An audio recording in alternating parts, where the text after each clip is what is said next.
Try to get this scene back camera. That's what I like to know.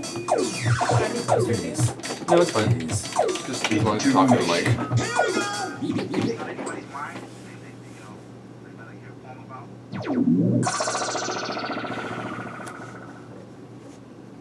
We're here with our intermission guest today, Julia Junghans. No, okay. How do you say it? Can you say it for Junghans? Junghans. I got close. That was pretty close. I spelled it right. I promise I spelled it right in the Great. paperwork.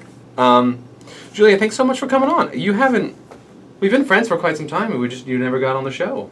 I always have class. Always have class, but not today. Yeah. Which is good. Just skipped. Oh, really? So what class? No, there's nothing. Okay. It was lighting hours. Oh, yeah, those didn't don't. have to do anything. That's good. That's good. Yeah, I think this show is much more important than. Well, I'm not saying that. Than the show that's opening. Than the show that's opening at today. 8 o'clock tonight. Amish Project. Are you gonna go see it tonight? Yes, I am. Free My food. mom's coming. Oh, that's nice.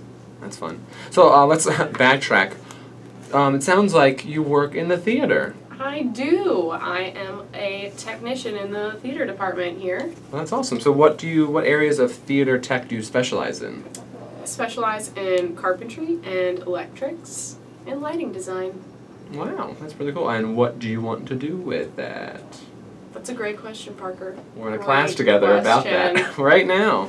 Yeah. Called Capstone. Well, I would love to work in the dance tech world. I think that'd be pretty cool. Doing lights and scenery and yeah, stuff for dance? Yeah. That's pretty cool. Just all. I don't really have a preference. If I'm working, then that's the goal. That's good. And I believe you are a senior. Finally getting out of here. Yeah. That's fun. You excited? Light at the end of the tunnel, man. For real this time. Not for fake As opposed like the past year. Were you possibly graduating last year? Sort of. This is my 5th year of college, so. Oh, okay. Where did you start? At UMBC? 5 years at UMBC? No, I did 2 years at a community college, Montgomery College in MoCo. Oh boy. And then I transferred to UMBC in 2014. Nice. So at MoCo, did you just work on your associates, or did you also do some degree-specific classes? Well, so I did get my associates, but I was working toward a degree in environmental science, so Whoa, most of that didn't really apply. That's a shame. What made you switch? My 2 best friends were in theater, and I was always jealous of what they were doing, and I was like, man, I wish I could be doing that, and they were like, Julia, you can. So you did. So then I did. That's awesome. I came to orientation, and they were like, are you still planning to pursue a Bachelor of Science in Environmental Science? And I was like, oh, maybe. And they were like, you should probably decide that before you go into advising. I was like, alrighty. We'll do. And you said no. Yeah, and then I was like, theater, hey. Do you ever look back and think, oh, maybe I could do environmental science? Yeah, but then I would be sad because I do like theater a lot. I'm not doing theater. So.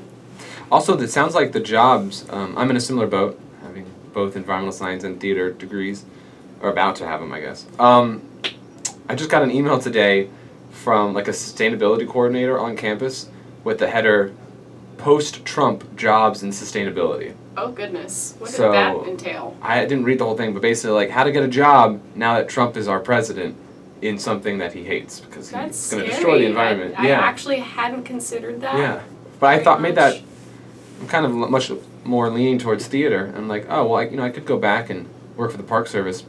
I don't think I want to work for the Trump administration in the Department of Interior for the next 4 years. So I think I'm making a good choice. Yeah, solid choice. When you tell people that you enjoy both the outdoors and theater, do people ever say, oh, so you want to do outdoor theater? Has that ever been a conversation you've had? Not too much, but people do like try and make me combine those things, and I'm like, well, no. Have you ever thought? Being inside. Okay, so you've never been like, oh, why don't we go do theater in the woods? I mean, I did a music festival outside, and it was really, really intense. Mm-hmm. Which one?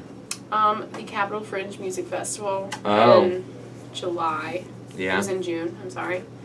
And we rented a stage, and then we built walls and set up like an enormous like circus tent and then it rained, Oh. and I mean, nothing broke, but there were lights in the tent and Just not a all fun kinds time. of. We had generators. We had like gas generators and electric generators, and everything was just kind of a lot.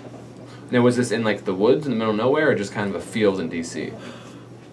Neither. It was in an old. So it was in Northwest on Rhode Island, near 9th Street. Okay. Yeah, and so there used to be a middle school there, but it's just an empty building now, and so the like back area, like playground kind of, what it used to be, had kind of an amphitheater in it, and that's what we used, Huh. and it's also like a community garden place now. That's pretty cool. Yeah.